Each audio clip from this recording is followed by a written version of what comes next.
universe is the threefold deity domain of the Trinity of Supremacy, God the Sevenfold and the Supreme God.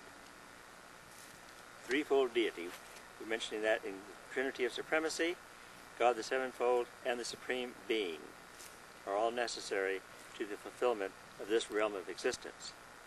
God the Supreme is potential in the Paradise Trinity, from whom he derives his personality and spirit attributes. But he is now actualizing in the Creator's sons, the Ancients of Days, and the Master Spirits, from whom he derives his power as Almighty to the superuniverses of time and space.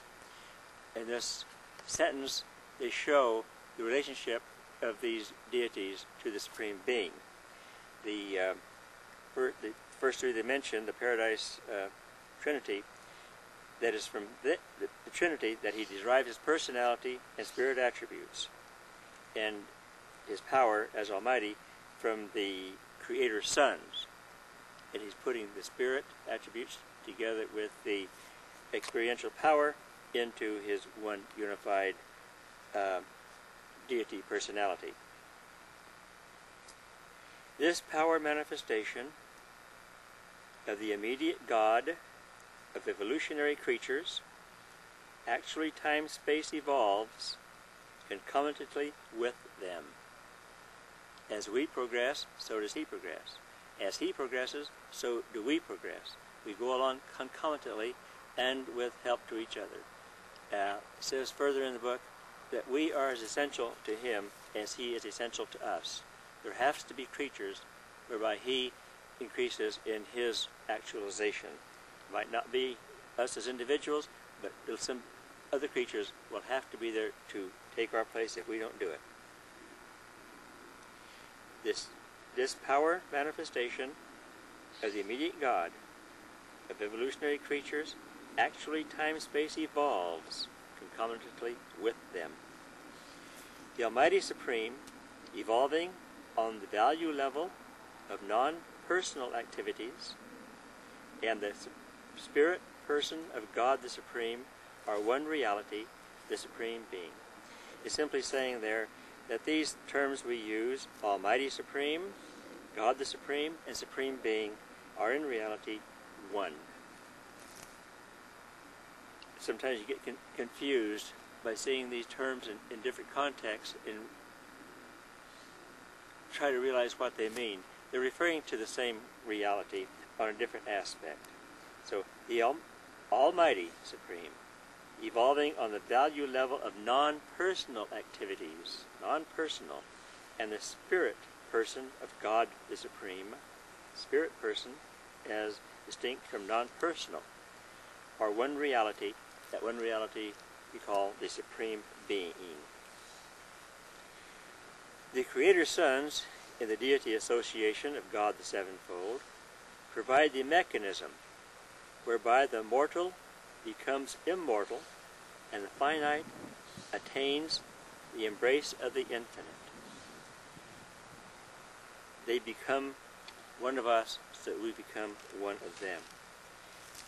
The Supreme Being provides the technique for the power personality mobilization, the divine synthesis of all these manifold transactions, thus enabling the finite to attain the absolute and, through other possible future actualizations, to attempt the attainment of the ultimate.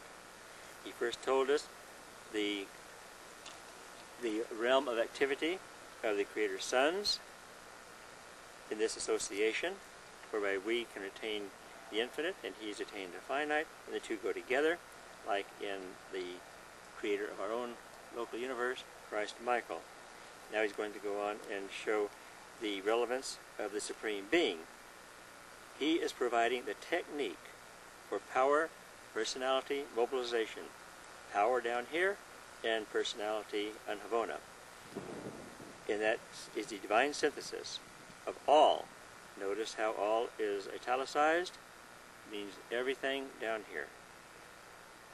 All these manifold transactions thus enabling the finite to attain the absolute. This is simply one step in our career in order to go on to the next sphere, arena of function, which is the absolute. And then through other possible future actualizations, they don't mention what those might be here. I have no idea what they are either at the moment, because they already mentioned to attain the absolute, all the functions there would be contained under that phrase. So what the other possible future actualizations, I don't know what they are. This is only an attempt to attain the ultimate. He's simply saying here that this is the first step in our career as progressing sons in our ascension to understanding of God and paradise. The Creator sons and their associated divine ministers are participants in this supreme mobilization. The Creator sons are the ones who create us. They always have with them a partner that is called the divine minister, and that is one of the creations of the infinite Spirit. The Creator Son comes from the Father and the Eternal Son, while the divine minister comes from the infinite Spirit. And those are the co-creators, the co-managers of each local universe. They are participants in this supreme mobilization. When Jesus comes down and says, "I am the way, the truth, and the life," it is absolutely literal that he is that. But the Ancients of Days and the seven Master Spirits, these three, the Creator Sons, Ancients, and the Master Spirits, those are make up the Master Creators, the three that are first listed in this arrangement of the God the Sevenfold. Creator Sons and their dynasty. But the Ancients of Days and the seven Master Spirits are probably eternally fixed as permanent administrators in the grand universe.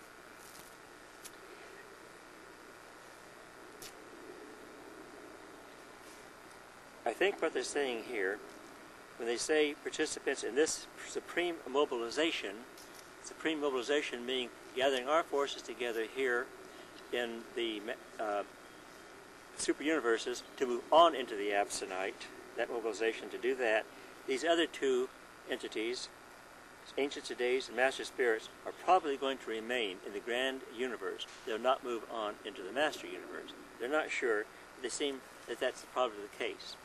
I don't know the reason why particularly, that they possibly are needed down here to keep this whole function in the right process. The function of God the Sevenfold dates from the organization of the seven super universes, and will probably expand in connection with the future evolution of the creations of outer space. The organization of these future universes of the primary, secondary, tertiary, and quartan space levels of progressive evolution will undoubtedly witness the inauguration of the transcendent and absolute approach to deity. We already know that there are going to be 4 outer space levels that go far beyond the super universes. And he's saying here that when we finish the course here in the supreme level, this will undoubtedly be the beginning of a new approach to deity, which they call transcendent and absolute.